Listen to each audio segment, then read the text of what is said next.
Assalamualaikum warahmatullahi wabarakatuh. Baiklah, kita sekarang akan melanjutkan pembahasan ya, tetapi masih di bab 5.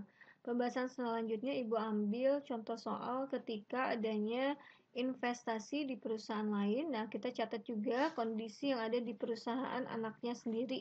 Nah, ya di sini diketahui katanya PT Pilar akan mengakuisisi saham PT Sutan. Yang diakuisisi atau diambil alihnya yaitu sebesar 80%. Oke ya, ingat ya kita 80% karena ketika ini mempengaruhi ketika adanya eliminasi. Yang dieliminasi adalah saham minority yaitu sisanya dari 100% nih, sebanyak 20%. Jadi 80% disebut dengan saham mayoritas, 20% disebut dengan saham minority. Nah, di sini diketahui posisi keuangan PT Pira dan PT Sutan dan ada tambahan informasi ya ketika adanya penyesuaian antara aset ya dengan adanya pembayaran secara utang ya. Kemudian yang ditanyakan adalah membuat jurnal dan membuat jurnal eliminasi. Di sini yang A jurnal pada saat investasi di PT Sutan, kemudian jurnal eliminasinya, dan yang C itu membuat laporan konsolidasi ya, yang kita sajikan kolom eliminasi. Baik, yang sekarang akan kita bahas adalah yang poin A dan poin B. Poin A sendiri kita akan mencatat investasi di PT Anak. Investasi kondisi yang di PT Anak pertama kita akan mencatat ketika anak mendapatkan laba. Di sini tidak diketahui ya laba yang diperoleh PT Anak ya. Maka kita harus hitung mencari laba seperti biasa. Kita akan menghitung dari sales atau net sales dikurangin COGS, dikurangin depreciation expense atau semua yang berhubungan dengan expense. Kebetulan di soal ini hanya ada depreciation saja. Kemudian ada pengakuan inventory loss, ada kerugian. Kerugian dianggap sebagai expense ya. Maka total labanya adalah 100 juta atau 100 ribu dikurangin 50 juta ya, dikurangin 15 juta dan dikurangin 5 juta. Maka hasilnya itu adalah sebesar 30 juta. Kita sekarang dalam ribuan ya. Nah, maka 30 juta. 30 juta ini akan dicatat di perusahaan induk ya. Jadi ketika anak mendapatkan laba, berarti induk akan mencatatnya. Yang dicatat tidak keseluruhan, tetapi hanya sebesar 80%-nya saja, hanya sebesar kepemilikannya saja.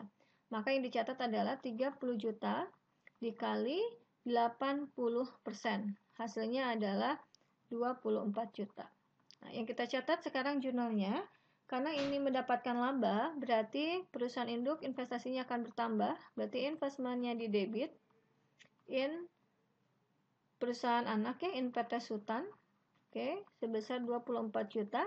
Nah, di kreditnya berarti akan menambah terhadap income from subsidiary. Income from subsidiary, ya, totalnya sama sebesar 24 juta. Nah, sekarang kita akan mencatat ada kondisi apa lagi yang di perusahaan anak. Nah, biasanya adalah ketika perusahaan anak mendapatkan atau membagikan dividen. Dividen declare. Nah, berarti perusahaan induk akan mendapatkan dividen atau pembagian laba dari PT Sutan. Oke, dividen yang kita catat juga tidak sebesar semuanya 10 juta, tetapi hanya sebesar kepemilikan, yaitu 10 juta dikali 80%, hasilnya adalah 8 juta. Oke, 8 juta. Nah, berarti kita akan mendapatkan cash yang kita terima di kreditnya adalah berkurangnya investment in PT Sutan, yaitu sebesar 8 juta. Kemudian satu lagi, ketika kita akan mencatat amortisasi atas terjadinya laba ya, laba dari perusahaan induk.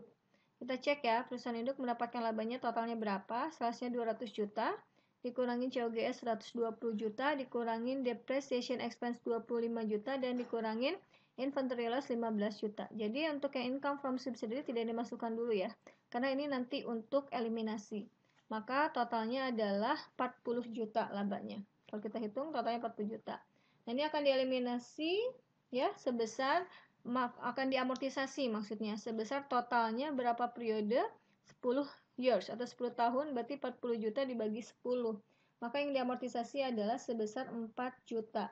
Jurnalnya income yang tadinya bertambah, kalau yang namanya diamortisasi maka akan berkurang. Berarti income from subsidiary ya. Karena ini masih berhubungan dengan anak, di kreditnya adalah investment in PT Sutan. sebesar 4 juta.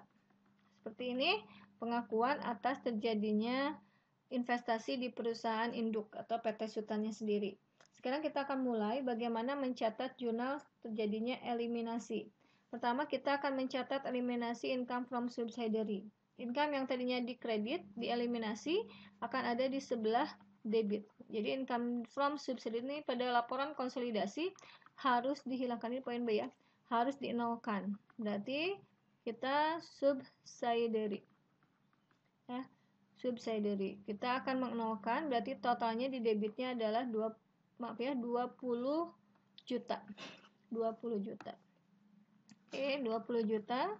Nah, di kreditnya adalah kita mengakui atas dividen declare, ya.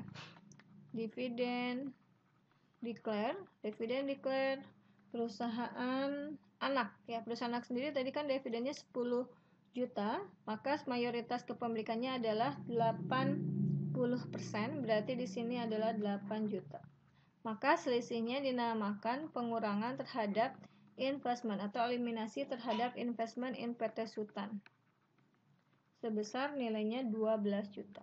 Baru kita akan mengeliminasi investmentnya sendiri ya. Berarti karena kita investmentnya bertambah akan dieliminasi jadi berkurang, dan juga investment itu adalah pengaruhnya terhadap common stock bertambah, maka di sini kita akan mengeliminasi common stock ya, berkurang sebesar nilainya 100 juta.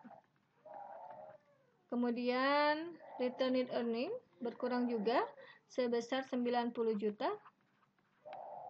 Ya. Dan di sini kita akan pengurangan investment. Investment itu kan totalnya 188 juta ya.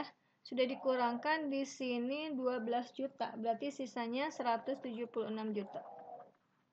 Nah, kemudian ada perhitungan terhadap non-controlling ya, atau terhadap saham minority ya, non-controlling asset di sini namanya. Kita namakan non-controlling asset.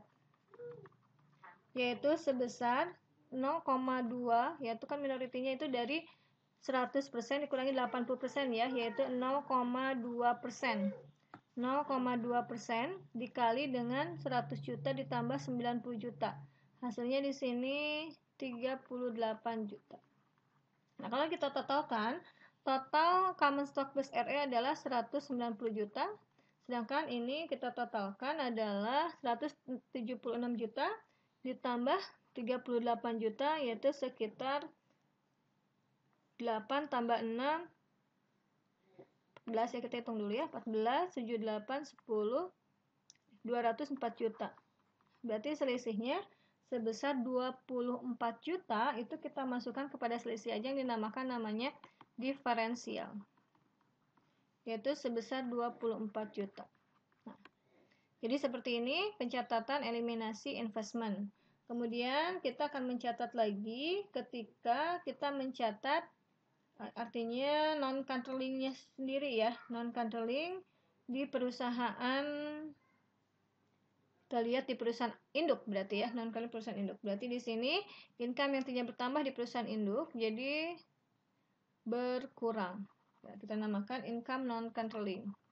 Jadi kita mengeliminasi yang 20%, karena 20% harus dieliminasi dari dividen ya. Berarti 20 di sini dividennya 30 juta dikali 20%. Hasilnya adalah 6 juta. Nah, di kreditnya adalah kita mencatat terhadap sama dividen declare. Nah, kalau yang ini yang ada di perusahaan anak, kalau sekarang perusahaan induk ya, dividen declare, yaitu kita lihat dividen declare untuk perusahaan anaknya sendiri adalah 10 juta kan ya, berarti 20% dikali 10 juta itu kan berarti 2 juta. Berarti sisanya adalah non-controlling investment, yaitu 6 juta dikurangin 2 juta sebesar 4 juta. Seperti ini pencatatan eliminasi. Kemudian ada informasi tambahan ketika adanya deprecable asset. Ini akan mengaruh terhadap aset. Aset sendiri di sini hanya ada building ya. Aset tetap itu building.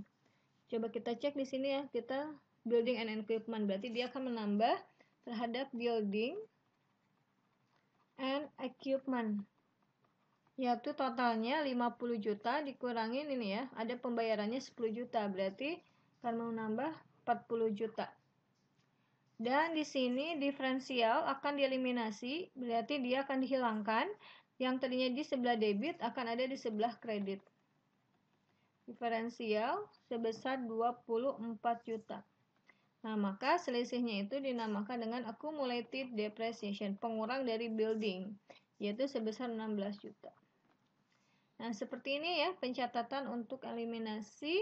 Dan ada satu lagi, kita akan mencatat penyusutan aktiva ya. Penyusutan aktiva itu adalah debitnya depreciation expense, di kreditnya adalah accumulated depreciation, yaitu dari sini. Dari ini karena ini ada penambahan baru building, berarti ada penambahan baru juga depreciation expense. Karena building itu melekat sekali dengan depreciation. Berarti 40 juta dibagi tadi jangka waktu periodenya 10 tahun, maka totalnya adalah 4 juta. Dan kita mencatat pembayaran atas utangnya sendiri ya. AP pada cash ya sebesar 10 juta. Demikian pembahasan poin A dan poin B. Apabila ada yang kurang dipahami, silakan untuk ditanyakan. Terima kasih. Wassalamualaikum warahmatullahi wabarakatuh.